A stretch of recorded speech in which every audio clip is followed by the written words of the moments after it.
oil, but with constant unit of production.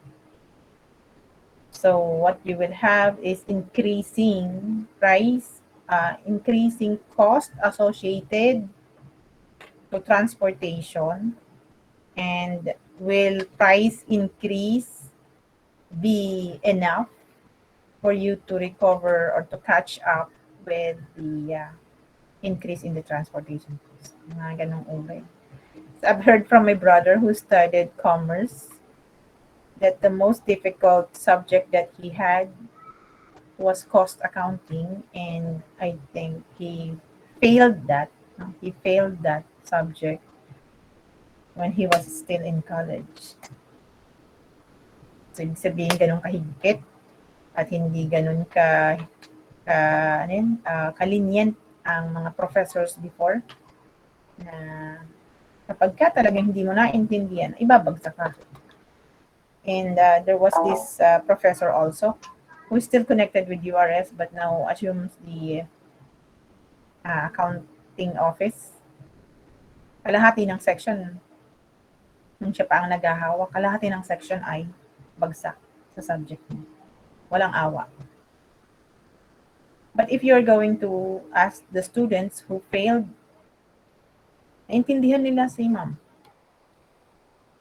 Kasi sabi nila, nung bumagsak sila, talaga namang nahihirapan sila sa dami ng exam, na pang board exam, na test na binibigay sa kanila. Kitang-kita naman talaga na bumagsak sila dun sa mga exams pa lang, major exams. So, nung binagsak sila, umiyak sila, pero naintindihan nila na wala pa naman retention policy before eh. Naintindihan nila na deserve nila yun. Pinulit nila, nag-summer sila para makapag-OJT kasi parang yun, para makapag-OJT sila. Inulit nila yun. Nung inulit nila, doon na nila na-appreciate. So, hindi sila nagalit doon sa prof kasi performance naman nila yung pinagbasihan kung bakit sila nag-fail. Wala talagang consideration kasi sa board exam walang consideration. So, if it is really competencies and skills that you are trying to earn from your enrollment, ay tatanggapin ninyo kung sakali man. Kasi talaga namang hindi madali yung subject at kung hindi mo nakuha sa unang take, kailangan mong ulitin for you to arrive at that level of competency. I also have this tutorial duty ang tawag na sa mga tinuturuan mo sa tutorial. Meron akong tinutor na taga-UST because he failed microeconomics in UST.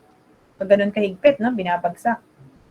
Pag hindi, marunong yung bata, pero hindi niya nakukuha yung mga requirements or mga kailangang competencies sa microeconomics. So, ang ginawa nung nanay, nakasamahan ko dito sa URS Binangonan, ay inilapit sa akin, nagpapatutor. So, ilang sessions lang kami, pumupunta ako sa bahay nila, sa Angon, no? I get paid for 300 per hour. Nakuha naman, nakapasa na yung bata. After graduation, that boy landed a job in Philip Morris, nung meron pang Philip Morris. That boy landed a job for 50,000 as industrial engineer. So yung microeconomics is just a subject, no? Isang core subject din sa kanilang industrial engineering course. Pero kahit na may bagsak siya sa microeconomics, ay nakakuha siya ng trabaho. First job niya is 50,000 agad sa Philip Morris. So, naintindihan nyo na minsan kailangang ulitin para magkaroon kayo ng mastery for you to understand.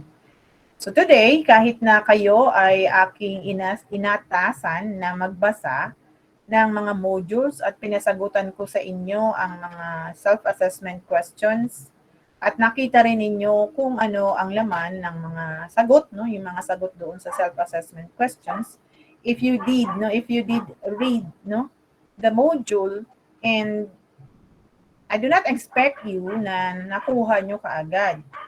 But for that manner, at hindi nyo naiintindihan kaagad, marami naman tayong mga asynchronous or offline hours sana inulit-ulit nyo kung hindi nyo naiintindihan.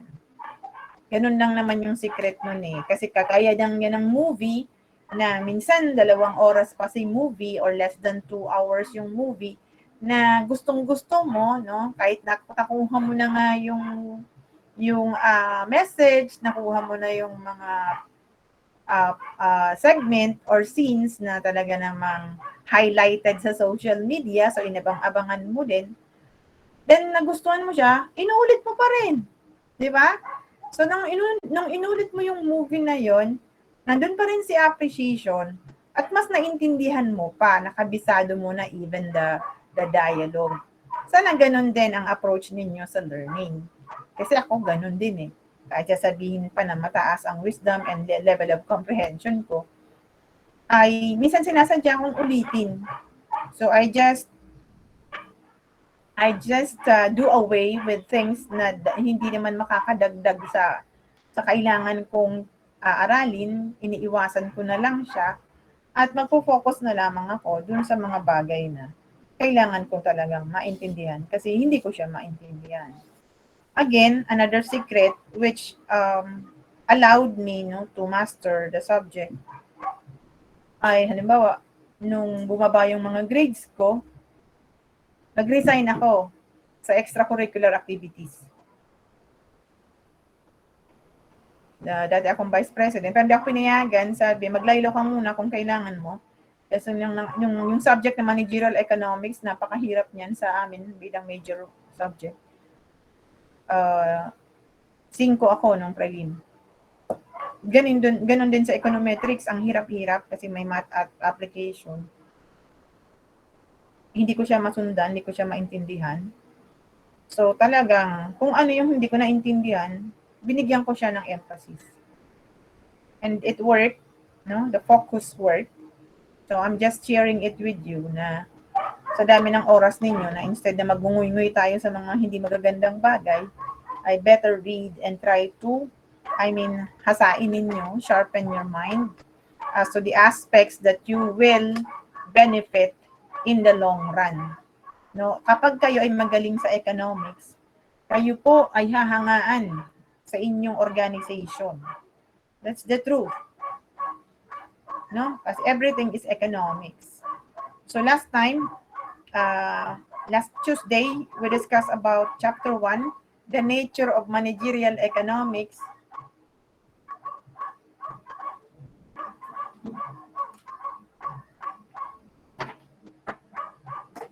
Kawawa naman yung mga aso, siguro hindi yan pinapakain, kaya maingay. Sandali lang ha. Kabit ko lang itong headset. Punta tayo sa demand. At habang ako ay nag-fix, may sugat kasi ako sa kamay, kaya hindi ko magdiin.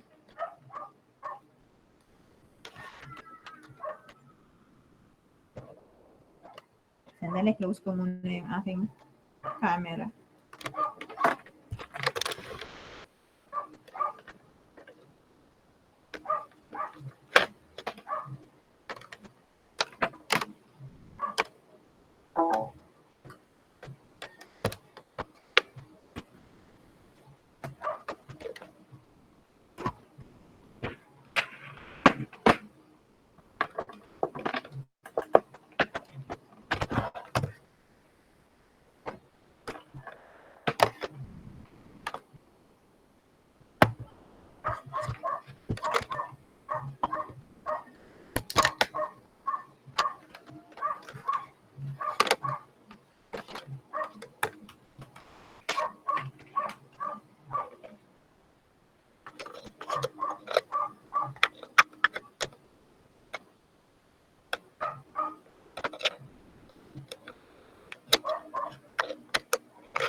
Hello, can you hear me?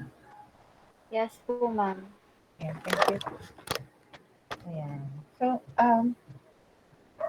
nakakatuwa kanina yung discussion ko sa 2-1. Sana ma-deliver ko siya. sa inyo ng gano'n ka ang intensity and clarification. Okay. So last time again, we tried to discuss the nature of managerial economics, and I hope that you still recall the meaning of economics, the meaning of um, managerial economics. Ang sabi natin ay this will aid no future managers. No? If you study managerial economics, you are expected that you will be able to gain the necessary knowledge about the different theories, economic theories, and economic laws, and the techniques that will be used here, like the use of graphical representation, um, algebraic expression, mga functional relationships, and other means no, of presenting these theories and concepts. And for you to be able to apply as a student in your research and also in other subjects like accounting, yung mga concepts na natututunan nyo dito. And uh, for you to arrive at life's decisions, no? Hindi lamang po sa pag-aaral, hindi lang sa academe, bagkus na rin sa inyong mga desisyon bilang kayo naman ay mga 18 to, or rather 20, 19 to 20 years old. So, hindi na natin mako-consider na sobrang bata nyo pa, pero hindi nyo rin masasabi na ah, sobrang matured na kayo para maging tama ang mga desisyon. So, we take it gradually. So, today, no, today, we can discuss about demand and demand analysis and all about demand. Try na mas ma-appreciate mo siya yung concept ng demand para mas maging magaling kang businessman or manager in the future. So ano nga ba ang kahalagahan ng konsepto ng demand sa managerial economics? Okay? So first, we must understand what is demand. Paano natin naiintindihan ang konsepto ng demand? Since you were able to study this, any response? Para kasi wala akong kausap. Are you there? Are you there? Yes Yes po. po. Yes po. Okay. So ano ang demand? I have 41 students, ha? Ako noon, para hindi mainis ang teacher namin, nagbabasa ako ahead of time. Tapos, pag walang nagre-respond, walang sumasagot, sinasalo ko na. Kaysa uminit ang ulo ni ma'am at may stress kami pare-pareho. Kasi walang sumasagot. Si Miss Christine, ano po ang demand? Good morning po, ma'am. So, yung demand po is, i-connect ko po siya dun sa na-lesson po nabasa po namin. So, demand is equal to desire to acquire plus willingness to pay plus ability to pay. Kasi po, di ba po yung demand, pwede po siyang desire mo siya i-acquire or gusto mo siyang bilihin, pero wala ka namang pambayad or hindi mo kayang magbayad or wala kang ability para magbayad, then hindi po siya madi-demand in economics.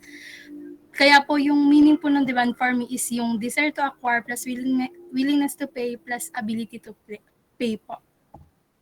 Okay. Thank you. No? Thank you for being very fast to respond to my question. Also, thank you for utilizing the concepts that you have read in the module that I prepared. So, masarap yun sa pakiramdam na yung may gumamit.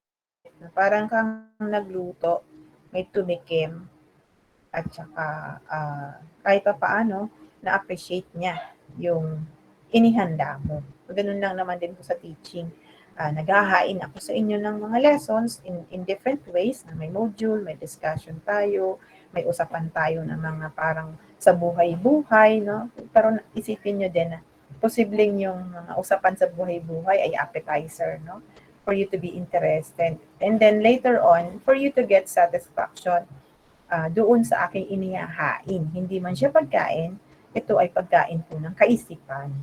No? So habang nagtuturo po ako at saka yung mga iba pang mga teachers, isipin po ninyo na kami po ay naghahanda para sa inyo, naghahain, nagpapaliwanag para po magamit ninyo, magamit natin pare-pareho ang pinag-aralan ko noon, ngayon, no?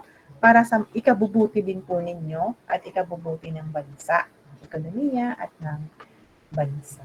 Thank you for that because that is actually sakto sa gusto kong marinig. Kaya lang, meron po tayong tinatawag na behavior. So yung pong willingness at ability to pay and the willingness to pay is act, no? Parang is an act or performance of our mind. First, for the desire, behavior po yun, yung ginugusto mo. No? And the willingness to pay, syempre saan nyo nakuha yung idea na kailangan nating magbayad kada may ginugusto tayo? Okay, so naiintindihan natin yon. Very good. That's a behavior also because there is willingness. So, and then the ability to pay, no, is again a concept of in economics wherein we know for a fact that without money or without income, there will be no ability to pay. No? Again, so yung demand sa pagkaka-describe ni Ms. Camposano, willingness to buy, no, desire to buy, willingness to pay, is actually illicit behavior. Pagpapakita ng isang behavior. Nino? Ng isang mamimili. So pag pinag-usapan natin ang demand, ang pinag-uusapan din natin ay merkado o market. So, anong kinalaman ng demand sa market? Una, ano ang market? What is a market?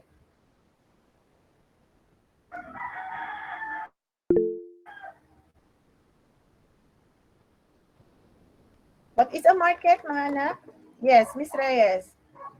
Pag sinabi po nating market, doon po nagkakaroon ng exchange po. Doon po natin makikita yung mga products na usually po binibili po ng mga consumers po. Okay, so we usually associate that with a place where the buyers and the sellers interact. Tama? Market is a place where buyers and sellers interact. Sorry for the wrong spell, yung sa apostrophe or, di pala, sellers yon, plural. Ano? What else? Interaction between buyers and sellers. What else? It can be a condition. What is a condition? Where buyers and sellers meet.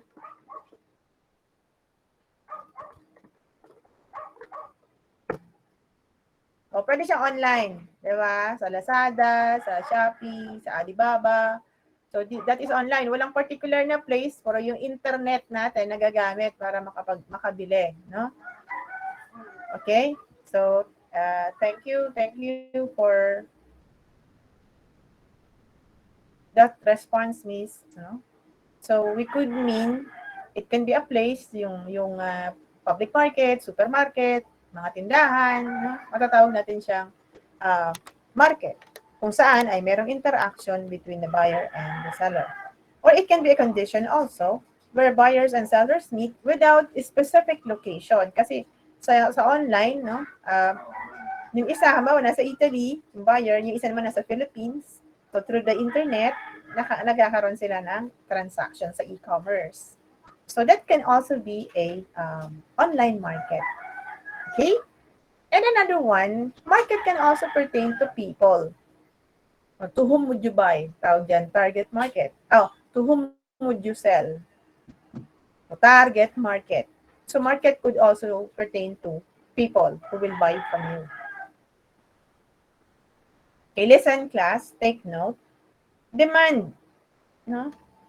Demand or buyers is one of the two sides of market.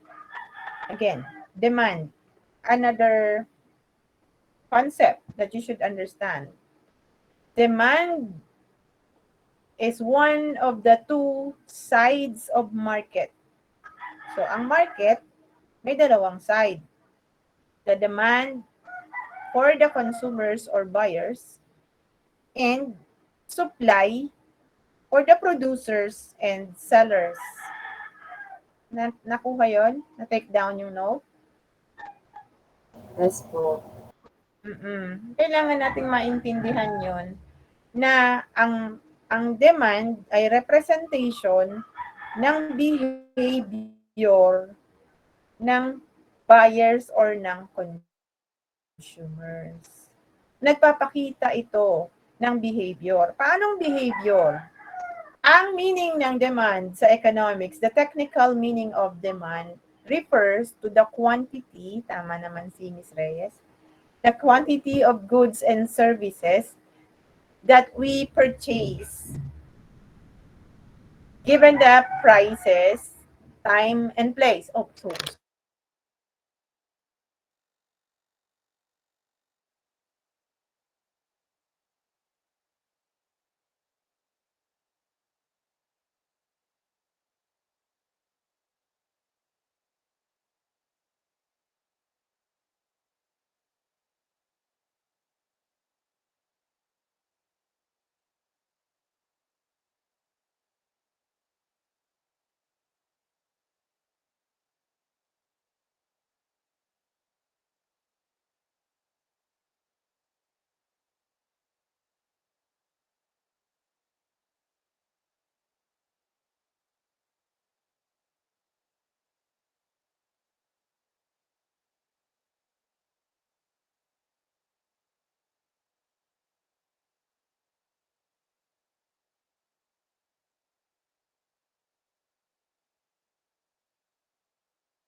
Ma'am, nakamute Ma'am, po naka-off. kayo.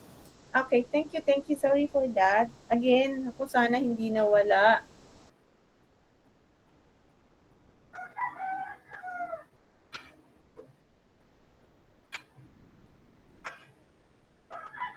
Okay. Demand, again. So if you can picture your mind, kumbaga, i-divide natin ang isang circle. Kunyari yung circle represents the total market. And then there are two sides of a market. We have the demand side and the supply side. The demand side represents the buyers and the consumers. And the supply side represents the producers and the sellers. Gets yon? Napipicture nyo na? Yes po. Yes po. Oo, yan. So para bang ile-level up natin yung understanding ng demand. Okay. Oo nga, yung demand pala represents two sides. The demand pala is one side of the market, yung behavior ng mga mamimili. So kailangan nating pag-aralan ito, no? Ang tanong kasi is, what will satisfy the buyers? Sa economics kasi, 'di ba, ang meaning ng economics is a study that deals with scientific management of scarce resources in order to satisfy the society's insatiable wants and needs. So satisfy the wants and needs. Nino, no, nino, ng society. So yung society, i-divide natin into different economic units. So the first thing that we should satisfy this time is the consumer. Kasi sila naman talaga yung end user ng mga pinoproduce, ng mga product na available sa market. So, unahin natin na i-discuss. Pwede rin naman natin i-discuss muna si suppliers at the supply side. But, the ultimate user kasi, the ultimate consumer kasi, lahat tayo yun lahat tayo yun. Kahit si supplier, kahit si seller and producer, consumer din siya. But not all consumers are suppliers. Gets nyo ba? Hindi lahat ay nasa production. Karamihan ay nasa consumer, kagaya ng children. Wala po silang kino-contribute. Yung mga matatanda na talagang hindi na kayang magtrabaho, wala po silang kino-contribute na, no? Kundi yung kanilang existence. No? So, all of us are buyers and consumers. So, it is important that we satisfy our needs and wants. No? So we should study the behavior of the consumers and the buyers. We should study our behavior. It is very important to determine what will make people happy. Kasi i-assume natin na people who are satisfied are happy. Truth? Yes po. Okay. So people who are satisfied are happy, all of us are buyers or consumers one time or another. So this time, in managerial economics, you will be taught, it will be put in your mind that our consumption and our purchases are recorded. So related na siya sa accounting, di ba? It has to be recorded in order to be accounted. Ma-measure siya. Kasi kapag hindi mo ma-measure, walang representation of figures or number, paano mo siya mapag-aaralan? Paano mo siya magiging basehan? So, demand refers to the meaning of the quantity. So, when you say quantity, it can be enumerated. It can be counted. Clear? So, when you say desire, can you count desire? Can you count desire? No po. Willingness, can you measure willingness? Opo. Hindi po. Okay. Payments, can you measure payments? Yes po. Opo. Yeah. So, demand cannot be completed without payments. Hindi Yes pwedeng po. puro shopping lang. So, tama yung definition mo kanina. Malinaw yun? Sige nga. Anong konsepto yung nakuha ninyo doon? Sa madami kong sinabi. So, we have market. Tama? We have two sides of the market. Tama? We have satisfaction. Tama? There is Opo. and additional information, you cannot satisfy people without resources being used. Tama? So how would you satisfy people?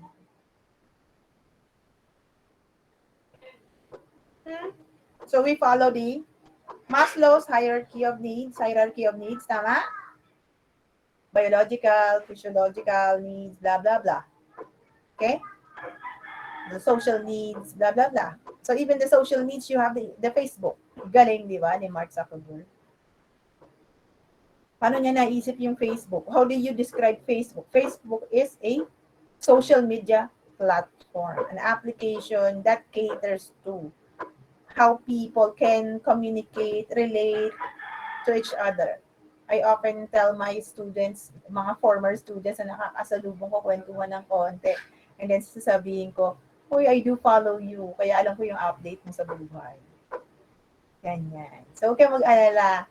Sa I follow you, it means that I'm still interested and I follow your life and I know something about you na hindi naman ini-ignore, na often nila-like, nagre-react naman. So, we can relate through social media. So, that development of Facebook, sino makapagsasabing mag-create ng Facebook sa mundo? Ha? Na yung mga nandun sa sulok-sulok ng mga areas at madalas namin sabihin na hindi kami makapagtanong sa mga prof namin kasi wala kaming paraan. Tama? Kayo, di ba? Pag may concern kayo, you can easily chat your prof any time of the day. So, satisfaction of the needs. O pag ganun, what is the demand for Facebook? O di sige, alamin mo kung ilang milyon tao ang gumagamit ng Facebook. Bakit? Because there is social need. It has to be satisfied. The sense of belonging, which is the third level of need. So, hindi na tayo dun sa may basic lang no? Hindi na tayo dun sa security lang no? Nandun na tayo sa social need natin. Do you follow? Demand has to be measured for decision making. Kailangan quantifiable si demand. And how do you quantify? You record the sales, the payment. No, you try to analyze the trend of the demand from the last 5 years, last 10 years, what happened to the demand. May sinabi pa sa 2-1 na kanina na it represents then what is more desirable for the people. Kung sino may pinakamataas na sales and revenue, like coffee, no? Pag malalaman ninyo na coffee is the number 1 traded item in the world. Oh, search nyo. Kung mali ako, kung outdated na ako, search nyo. Coffee. Followed by cereals. So cereals is the number 1 traded commodity in the world, in the global market. See? So how would you account for that kung wala kang record ng demand? Kung hindi quantifiable sa demand? Ang sinukat mo lamang yung desire. Can you measure desire? No. Diba? Wala ka kasing record Am I making sense? Yes po, ma'am. So what Yes po. okay, what confirmation did you get? Anong sensible thing yung naintindihan mo ngayon? Because I cannot continue without you understanding that. Isang concept. Sige nga, type in sa inbox. Anong concept yung nakuha mo? 1 word lang. Kahit isang word lang.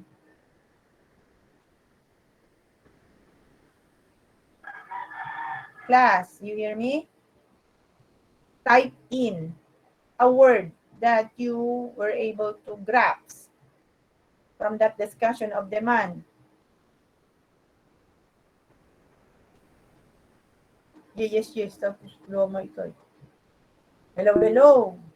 Very good. Quantity, quantifiable, satisfaction. What else? Market. Please type in market para hindi mo makalimutan. Ikaw yung mag-type ng market. Needs.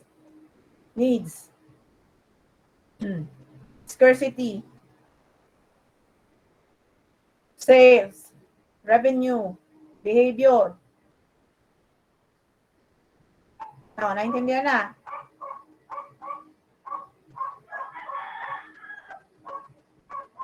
Yes. O yan. Habang tinatype nyo yan, mariretain yan sa mind nyo. Ano bang tinype ko dun? Behavior. Tapos, magkwento ka na. Ang economics pala tungkol sa behavior. Behavior ng buyers, behavior ng sellers.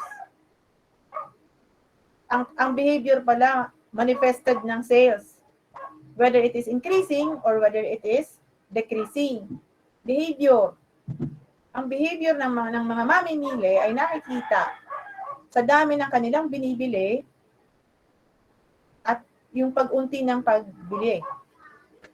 umaayaw, gumugusto, nasasatisfy, hindi nasasatisfy.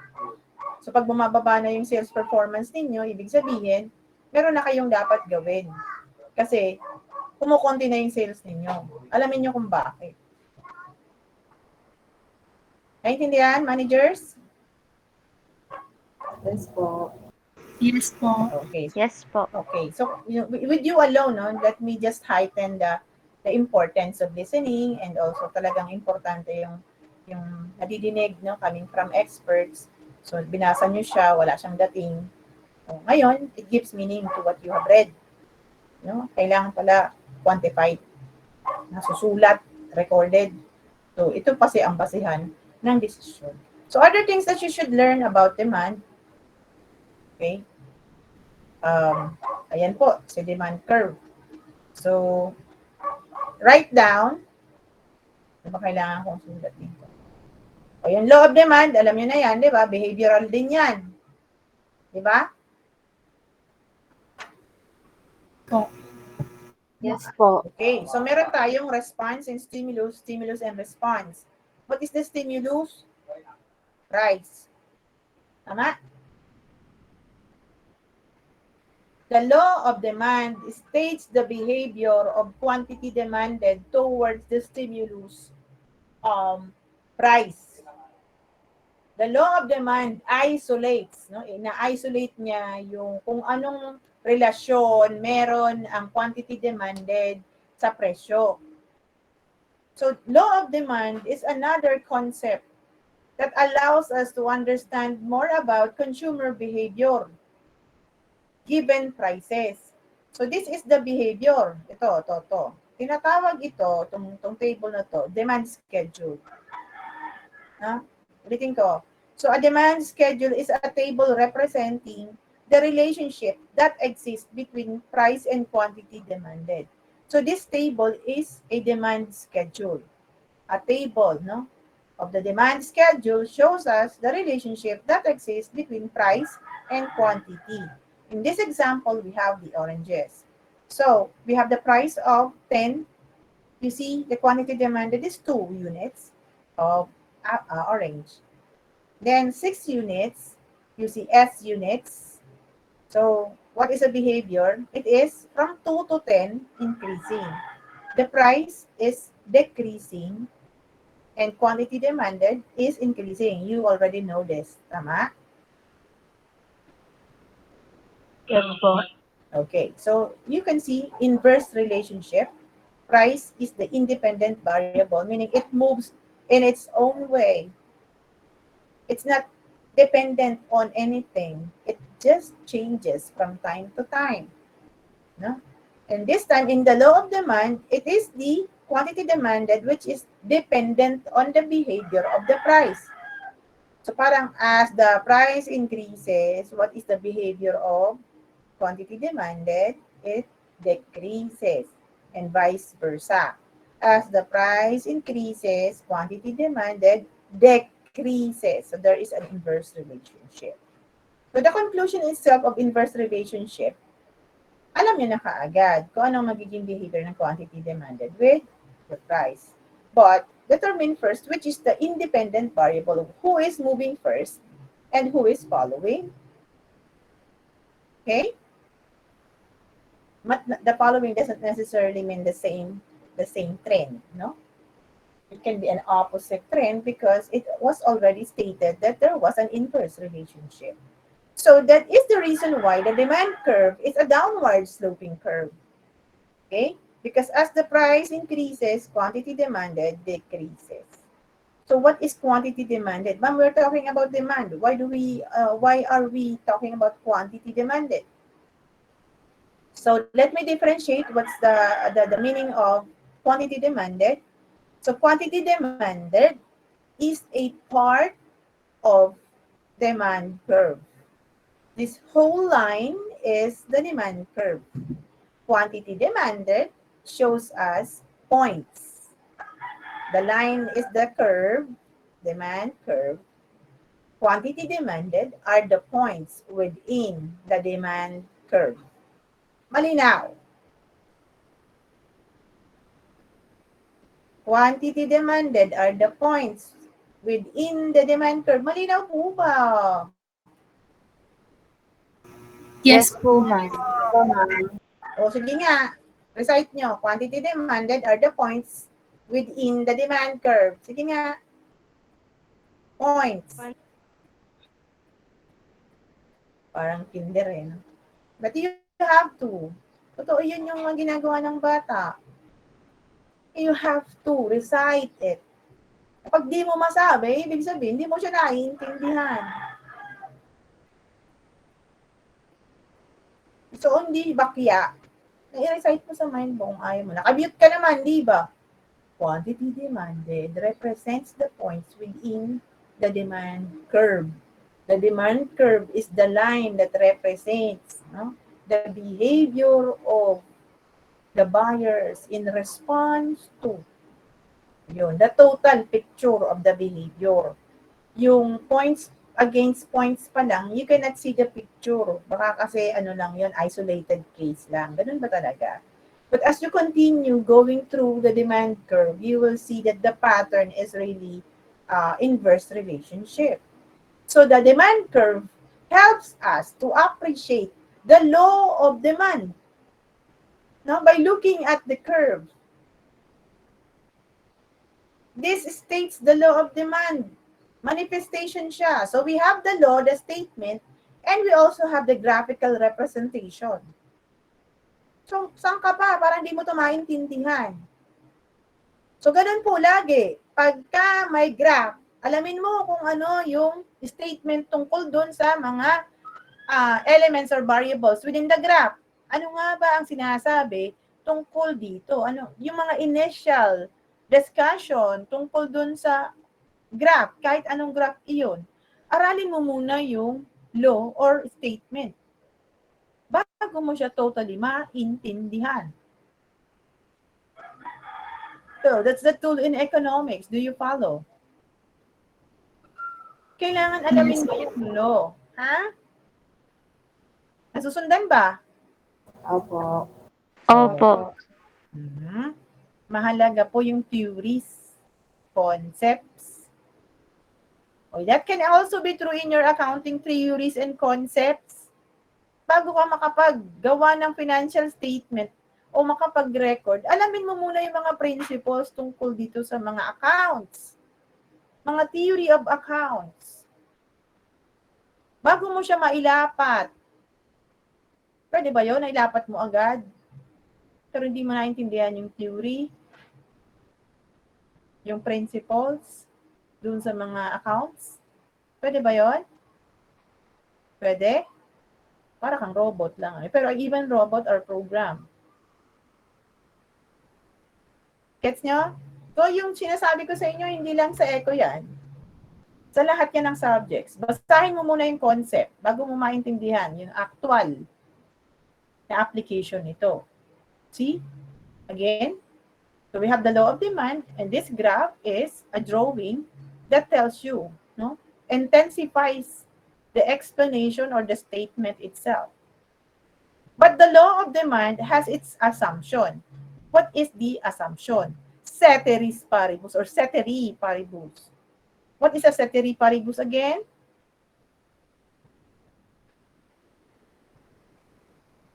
Other things held constant. Ulitin nyo nga, ceteri paribus means other things being held constant.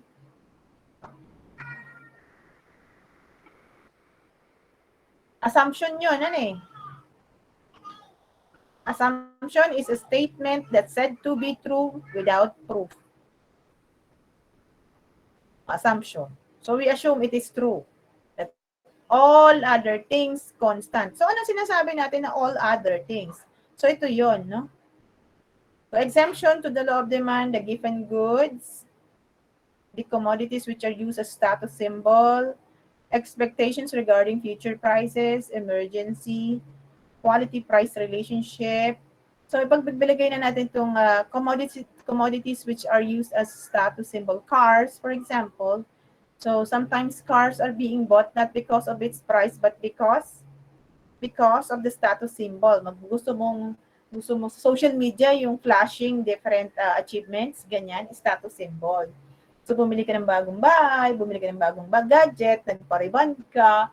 So, it is a status symbol, meaning that you have money, that you belong to a particular, yung mga luxury items, yan, mga yan. So, it can give you status, a level of status which is higher than you are. Ayan, ganun, mga social climber, mga ganyan. So, paano yun ay hindi kasali sa law of demand? Bakit? Kasi ang behavior ng tao doon, hindi talaga siya based on the need.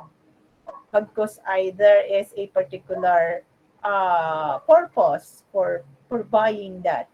So, even if the commodities are high priced, binibili mo pa rin siya. Your purpose is not really satisfying your specific needs, but really to satisfy probably some psychological need or psychological problem. No? Okay, kahit mataas ang price, not necessarily mataas ang demand, kundi kahit mataas ang price ay binibili pa rin ng limited na group. So yung law of demand ay hindi po totoo doon sa particular na example ng status symbol. Okay, so that violates or that is it's not covered by the law of demand. So let's proceed to the types of demand. We have individual demand and market demand. Sa feasibility study po, pag sinabing individual demand, hindi na lamang yung single person. Ano sa PCB, individual demand represents the demand for your company's product. Demand para sa product ng company.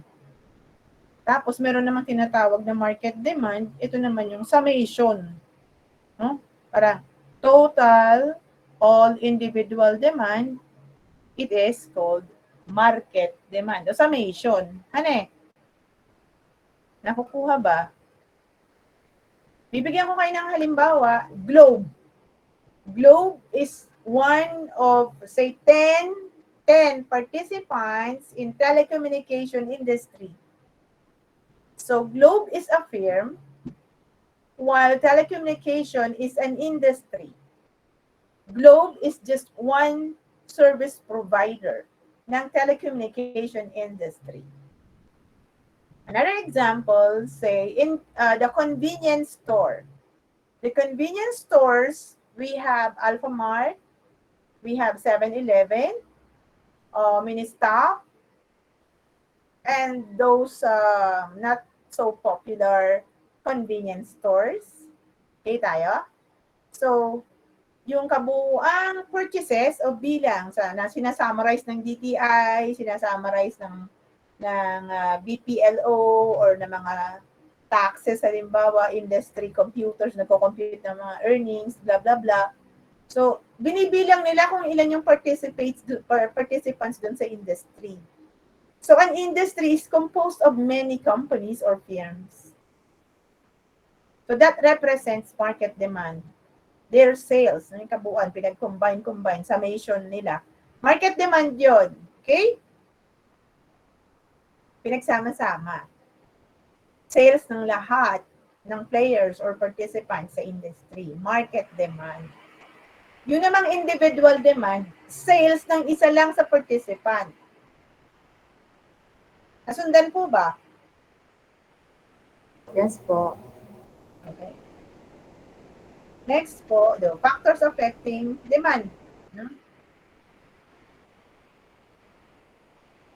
We have prices of related commodities. Okay, in terms of determinants of demand, ang change in demand, kasi kanina yung nakita ninyo, change in quantity demanded. Ito, yung movements along the points, tinatawag natin, change in the quantity demanded. Say, for example, with the difference between 5 and 6 price, tumama po siya dito sa 8 kapag ka, rather, 10 kapag ka 5 yung price, 8 kapag 6 yung price. So, what is the change in quantity demanded? 4. So, 10 minus 6. Kuha? So, the change in quantity demanded is equal to 4. Tama po ba? 10 minus 6 all over 6 minus 1. So the change in quantity demanded over the change in price. So that is the change in quantity demanded. Kuha po. Yun pong movement, yung movement along the points, quantity demanded, pagka tinitingnan mo kung ano yung difference nila, ang tawag doon ay change in quantity demanded. Paano mo makukuha the new quantity demanded minus the previous quantity demanded over the change in the price? What is the change in the price? The new price, for example, is 5 minus 6. That's negative 1. You get the absolute value. Okay tayo? Hello? Yes po, ma'am. Supposed to be dapat, kahit di ako nagpapaliwanag, alam nyo na, sige, marunong naman kayong magbasa. Kung hindi nyo naiintindihan, ito po, pinapaliwanag ko na. Pag sinasabi ko po na, naiintindihan nyo ba, may sumagot sa inyo, hindi po. Hindi ulitin ko yung example. Kaya lang, ubos yung oras. Hindi natin makukuha yung understanding ng iba pang mga konsepto kasi hindi kayo sumasabay. Hindi kayo nakakasabay. Paano po ba sumabay? Basahin mo muna. Pag ibinigay na sa inyo yung material, subukan mong basahin kahit pa paano ay may mariretain sa inyong mind. Tapos, pag nag-discuss na si teacher, may clarification pong maibibigay at avenue, time to clarify. Because lagi naman pong nagtatanong ang teacher na, naintindihan po ba? Kung di kayo nag-respond, ina-assume na naintindihan ninyo, I will move on. Okay? So, determinants of demand are prices of related commodities, income of the individual, taste and preferences, taste of the consumers, wealth, expectations regarding the future, climate and weather, and then state of business. So these are just the known determinants, but there are other factors depending on the product. As to the price of related commodities, take note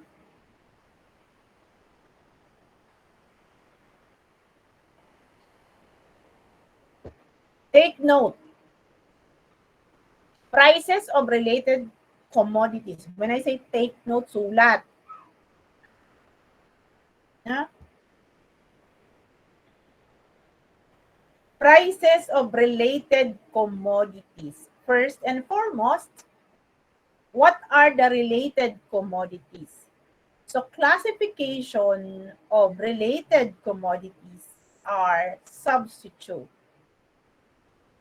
complementary goods. So there are two types of related good. Substitute, and the other one is complementary. So alam ko na may idea na kayo what is substitute is all about. So you give two products, give two similar products that may give satisfaction. Say karne. Say chicken and pork. Say beef and pork. Fish and chicken. No? So those are substitutes. So if you can recall, there were several times that pork has increased its price. Anong nangyari sa demand for chicken? So we are trying to analyze the demand for chicken as influenced by the price of a substitute, which is pork, and the other way around. The demand for pork, when it increases its price, bababa ang demand sa pork, tataas ang demand sa manok na hindi naman nagbago yung presyo. Ma'am, sabay po silang sabay po silang nag-i-increase. Pag nag-increase na po yung price ng baboy, automatic, mag-i-increase na rin po yung ang demand for ang presyo ng manok. All other things constant. So, tingnan lang natin yung effect ng pagtaas ng presyo sa baboy. Anong nangyayari sa demand sa manok? Ano sagot? Increase po. Tumataas po. Okay. So, anong conclusion natin doon? Nagsa-substitute ang mga mamimili sa mas mababa ang presyo. Following again the law of demand. But this time, tinitingnan natin kung ano ang magiging behavior sa demand for a specific product considering the changes in the price of its substitute. See now? So there is a negative or inverse relationship between the demand for a specific product and the price of its substitute. Hindi doon sa mismong substitute, honey. Kung ano yung presyo ng substitute. So pag tumaas ang presyo ng substitute, ang tendency ay tataas ang demand para doon sa substitute nito, chicken and pork. Whichever price is increasing, the demand for another will also increase. Positive pala, sorry. So an increase in the price of a substitute increases the demand for another substitute. Sorry, that's positive. Take note, pakibura. For substitute, positive, lagay nyo lang. Tapos i-recall nyo na lang.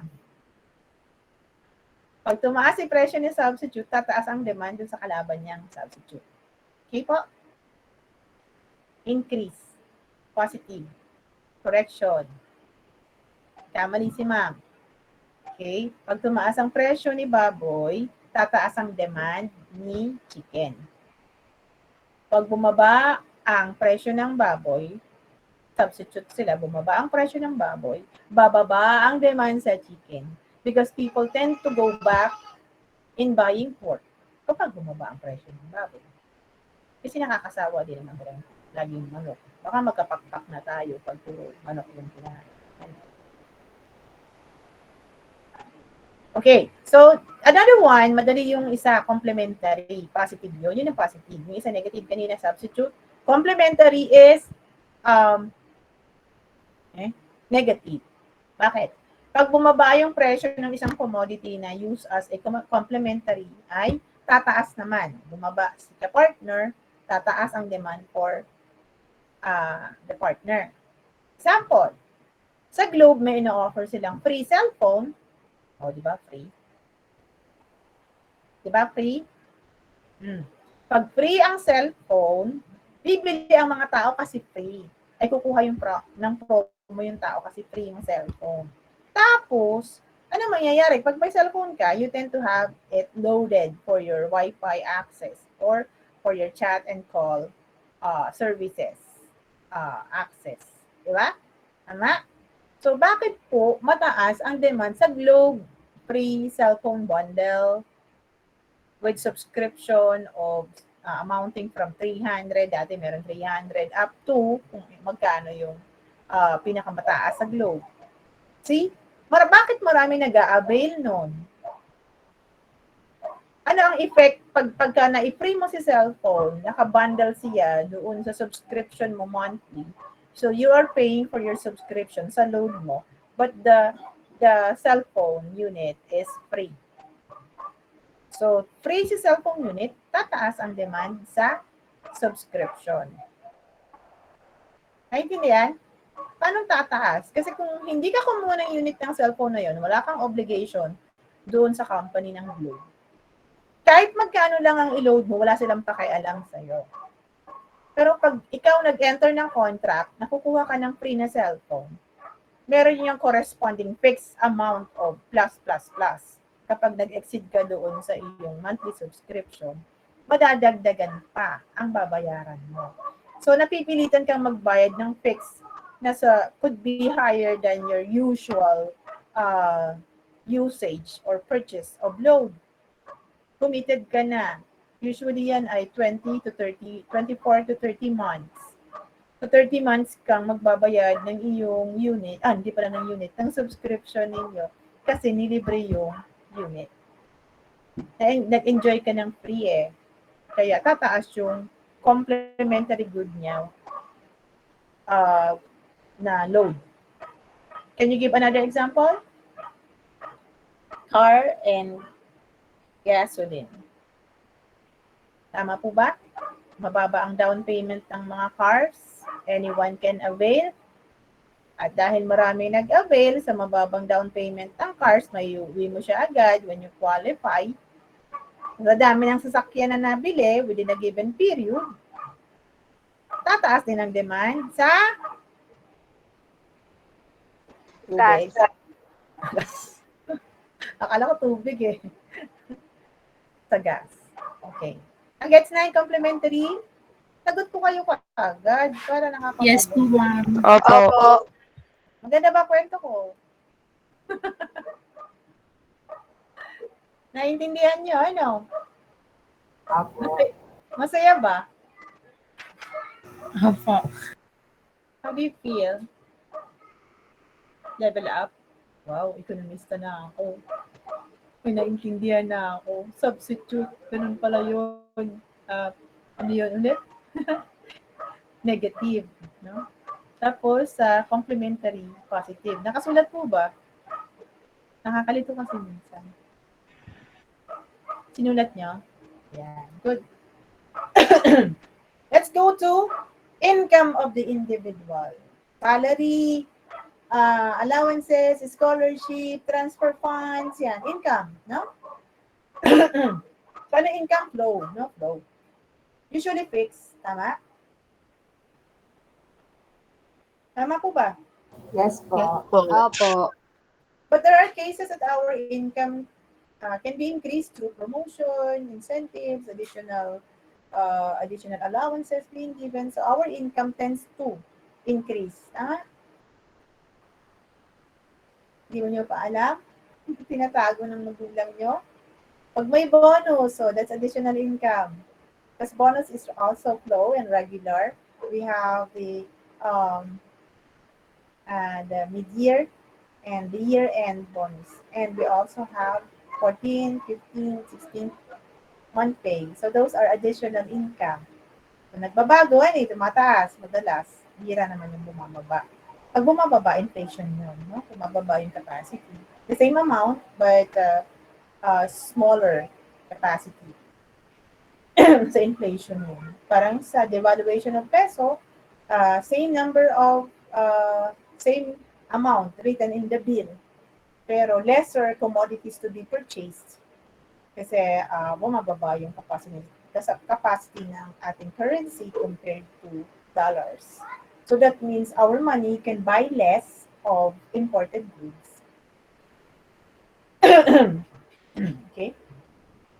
Pero sabi nila, yung depreciation na yon ay nakakatulong naman para sa mga OFWs na nag-earn ng dollars, na napakarami nga namang OFWs.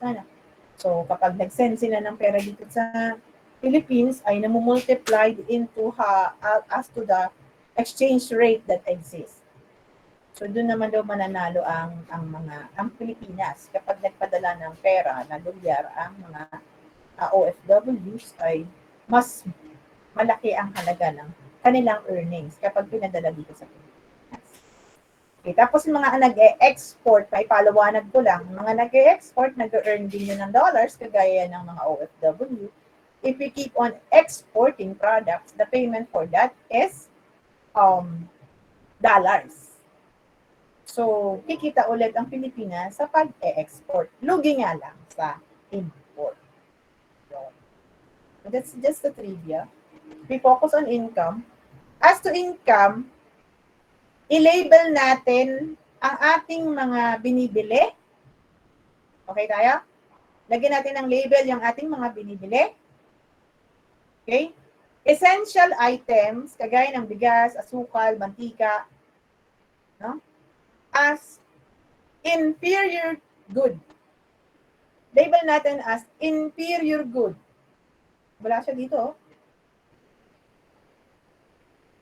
Another label or category ng goods that we buy, superior good. So we have inferior, we have superior, and the next one is normal good. Okay, anong kwento? Ang kwento po sa inferior good, halimbawa, tumaas yung sweldo ng nanay at tatay nyo. No? Sa inferior good, yung dagdag na income, no? May percentage yan. Halimbawa, ang dagdag na income ay 10,000. So what is 10% of 10,000? 1,000. Tama? Yes po. Apo. Okay. So in the discussion of the demand or income, no, income of consumers or buyers, kapag tumataas ang sahod o tumataas ang income ng consumers, ang ginugugol nila, yung percentage na ginugugol nila para sa inferior good ay mababa lang. Halimbawa, 500 lang. So that is just a 5% of the total increase. Sa inferior good yon. Ang inferior good ay mga basic items nga. Bakit? Kasi meron naman dati, di ba? Yung normal na sahod ng tatay mo before o ng nanay mo before, automatic yan napupunta sa mga inferior good o basic goods. Tama? Kasi hindi Yes tayo po. mabubuhay. Yes po. Oo, hindi tayo mabubuhay kung hindi tayo bibili ng mga inferior good na yan. Yan ang ating basic good, essential items for survival. So, hindi ka mabubuhay kung wala yan. So, yung normal na sahod without the increase, halos nade-devote yan lahat sa inferior good. Ngayon, pag nagkaroon ng additional income, ang bibili naman niya yung mga luxury, non-essential. Superior good ang tawag doon. Baliktad na niyo. Superior good. Because this superior good tends to be wants that gives higher level of satisfaction compared to inferior good. Alam niyo yun? Pag laging nandyan, yun yung neglect. O kaya kayo girls, huwag kayo masyadong laging nandyan.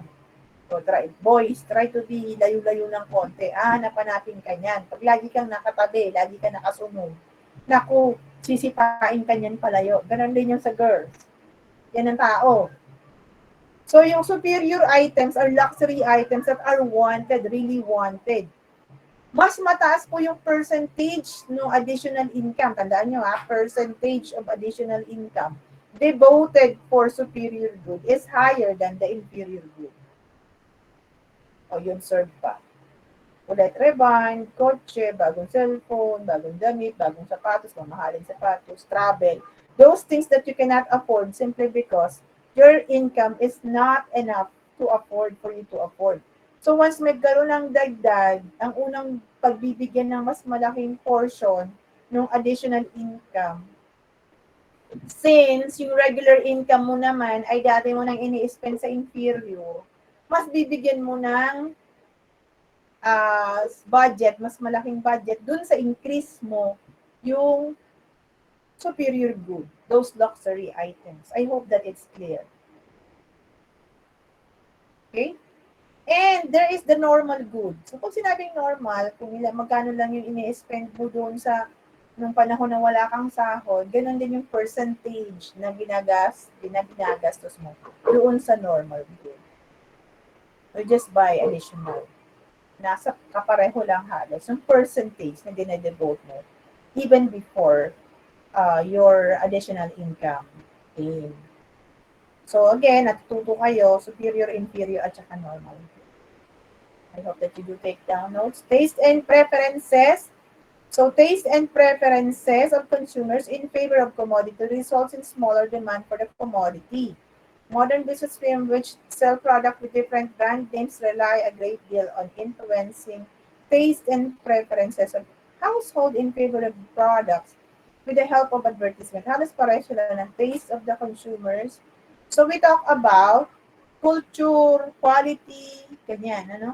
So basically, people tend to have higher preferences.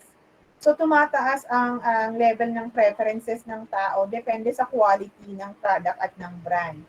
So halimbawa, kilala yung brand na yon sa mataas na level ng quality. That brand is most preferred. So the higher the quality, the higher the demand because that is preferred. Common sense. Understood? Yes po. Oo, kasi 'di ba given a lot of options, saan ka pupunta? Siyempre do'n sa kilala mo na, kasi sanay ka na alam mong, hanggang sa dulo ay nandiyan para sa'yo. So it can be shoes, brand of cellphone, brand of TV or appliances, para yang kaibigan na hindi ka kaagad magkakaroon na hindi mo kaagad ile-label na best friend yung new acquaintances mo. Simply because you already have best friends naman na and proven na throughout time. So pag proven quality si best friend, even new friends come along, ay hindi mo siya ile-label kaagad na best friend because hindi mo pa siya tested. So ganun din po sa produkto.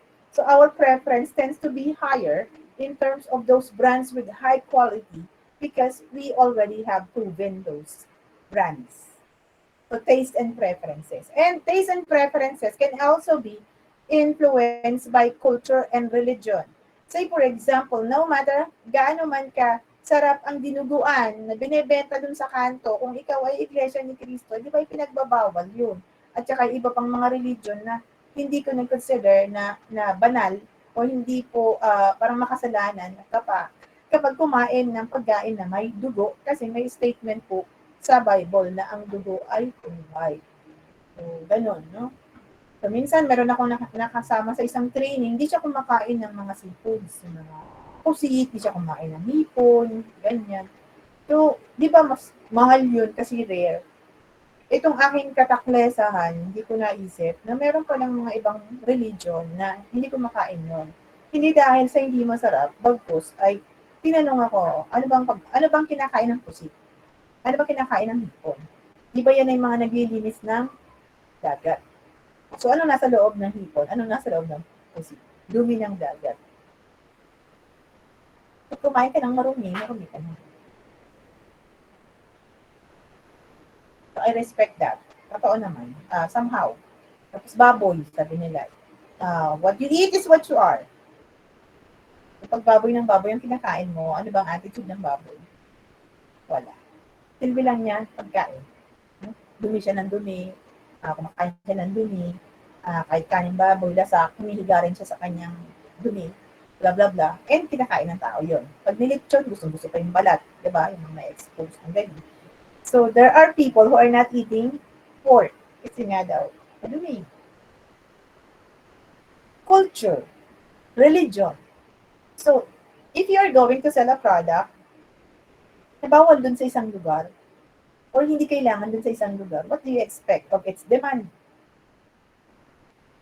Mababa, no? So your taste and preferences. And taste and preferences is influenced by different factors like culture, education, religion. So in culture, yes, you learn it from me. So what is the level of demand in terms of taste and preferences, considering different products and different culture?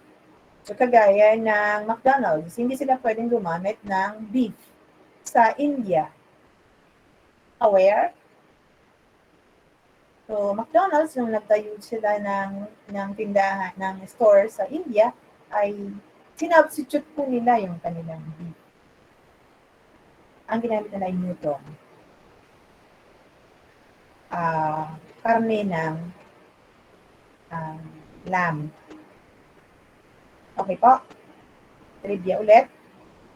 Dahil yung kultura ng India ay hindi conducive para sa beef consumption as food. Okay yun? Yes po. Wealth. Madali lang intindihin si wealth. Mas marami kang wealth, mas mataas ang demand. So, alamin mo kung ano yung mga binibili ng mga mayayamang tao. Sabi nila, put your business where the money is. So, kung magtatayo kayo ng negosyo, alamin nyo muna kung saan ang mayayaman na tao. Sisiguraduhin ko na kahit anong tinda mo, lalo kung pagkain, yan ay mabibili dahil sila ay mayaman. All other things constant.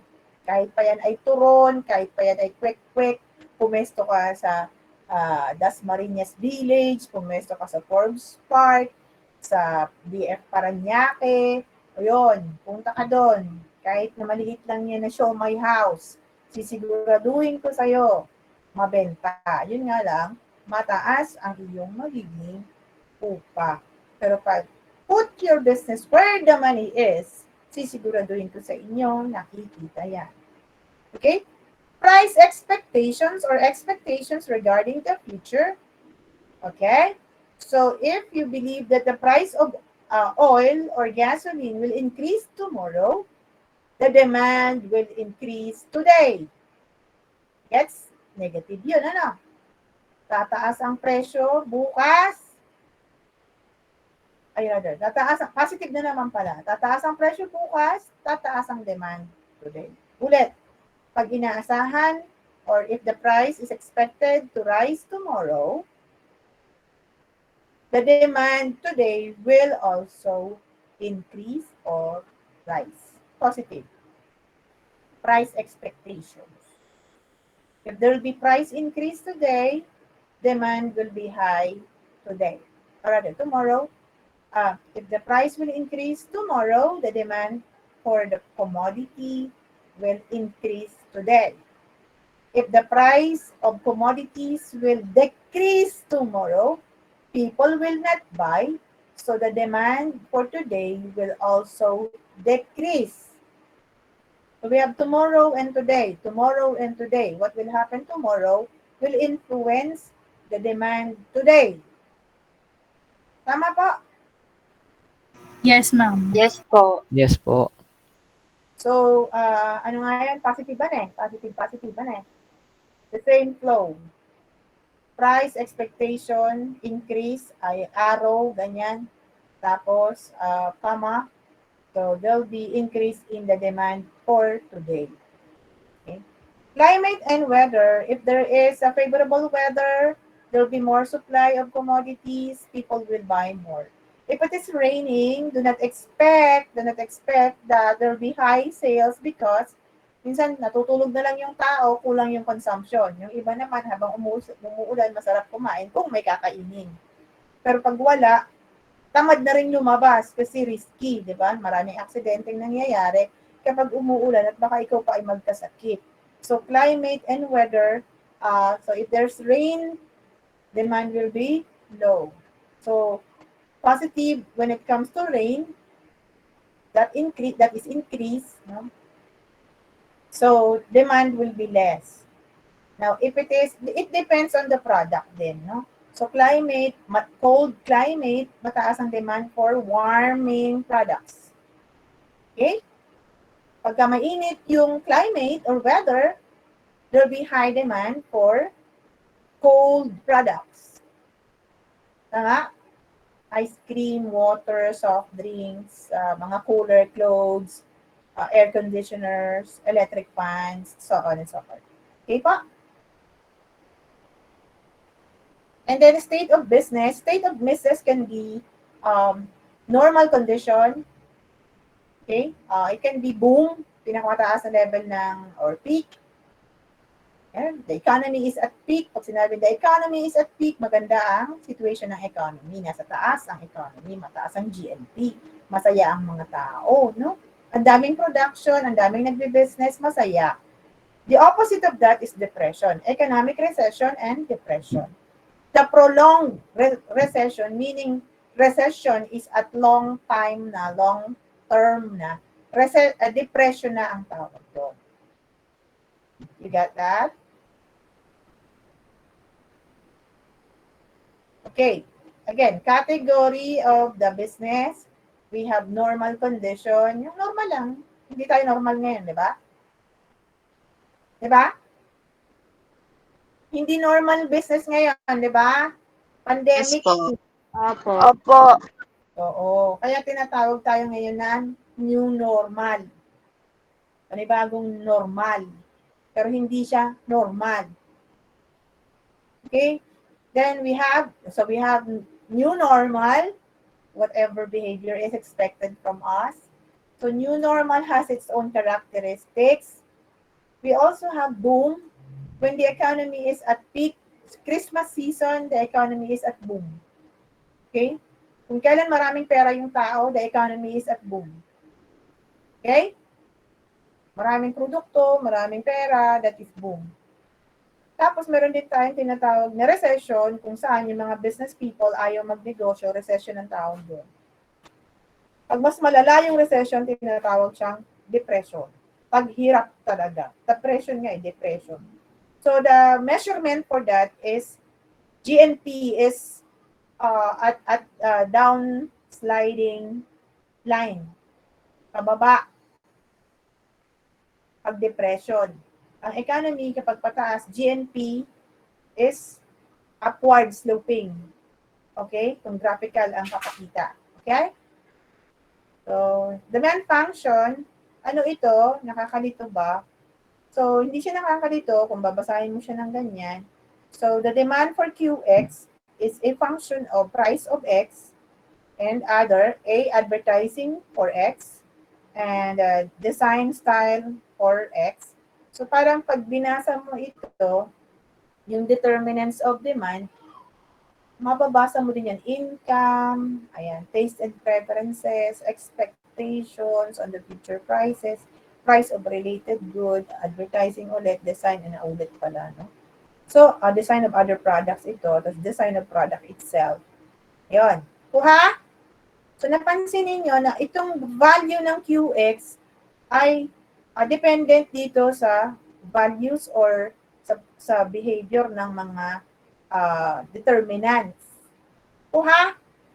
So, hindi lamang po price ang nakaka-influence talaga sa demand for a particular product. Marami po yan. No? So, sa analysis natin, kung alin ang most influential, halimbawa, income, prevalent yung pagtaas ng income, asahan mo na natataas yung demand. Ha? Okay tayo? Better design of product, all other things constant. Same yung price, mas magandang design. Asahan mo na natataas yung demand. All other things constant. Advertising is very aggressive. Expect mo na natataas ang demand for the product. Nagets? So these are determinants of demand. It can be negative or positive. Learn more. Study more. Okay? The more outlets, no, yung sinasabi ko sa inyo. Halimbawa, nagnegosyo kayo, laundry shop. Gusto mong kumita kaagad. Gusto mong yumaman agad. Huwag isang laundry shop lang ang iyong gawin. Mag-invest ka ng mas mataas, mag-locate ka sa mas madaming places, hindi man kumita yung isang outlet mo, more distribution, more outlet, ilagay mo pa siya sa iba. So, ganun lang yon. Ibig sabihin na even out mo. Ito, hindi masyadong kumikita.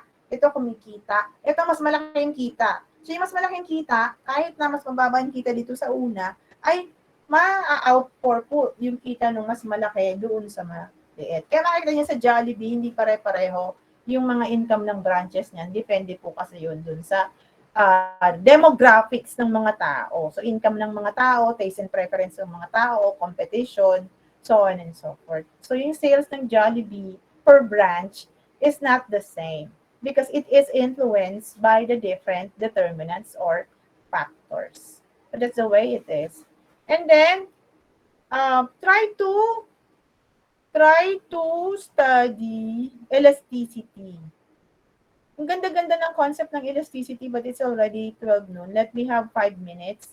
So, write down the different types of elasticity. Are you writing? What are the different types of elasticity? We have elastic. Kuha. Are you still there? Natapusin Yes ko po, na po eh. ma'am. Okay, inelastic. Sunod.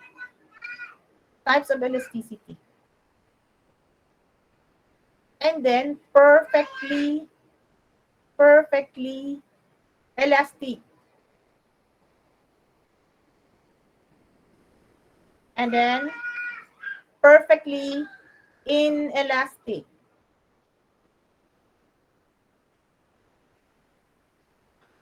And then, the fifth one is unitary. Okay? So, elasticity measures the responsiveness of quantity demanded Elasticity measures the responsiveness of quantity demanded to the change in price. So the application of law of demand. So we say that increase, decrease, di ba? So law of demand, if the price increase, quantity demanded decreases. Yun lang yung sinabi natin. Pero how big is the increase or decrease in quantity demanded? Yun yung mini-measure ng price elasticity of demand. Okay. For elastic, the coefficient is greater than 1. Elastic, greater than 1. Use the symbol greater than 1. The computed elasticity coefficient is greater than 1. For inelastic, it's the coefficient computed is less than 1. I hope that you know how to use the greater than and the less than. And then perfectly elastic,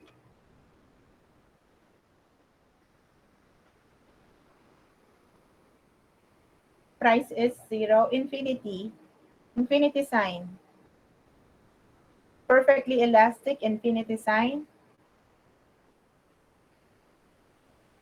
And perfectly inelastic, 0. The coefficient is 0.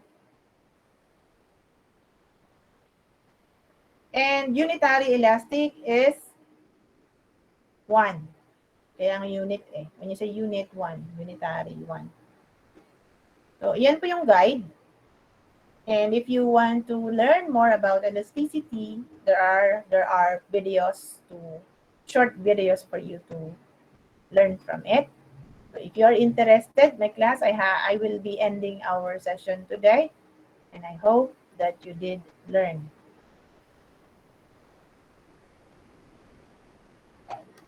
Alam kong gutom na kayo. By the rule, dapat daw mga 45 minutes lamang ang discussion. So, yan. Bye, class. Thank you for being with me. Thank you po, ma'am. Thank you, ma'am. Thank you po.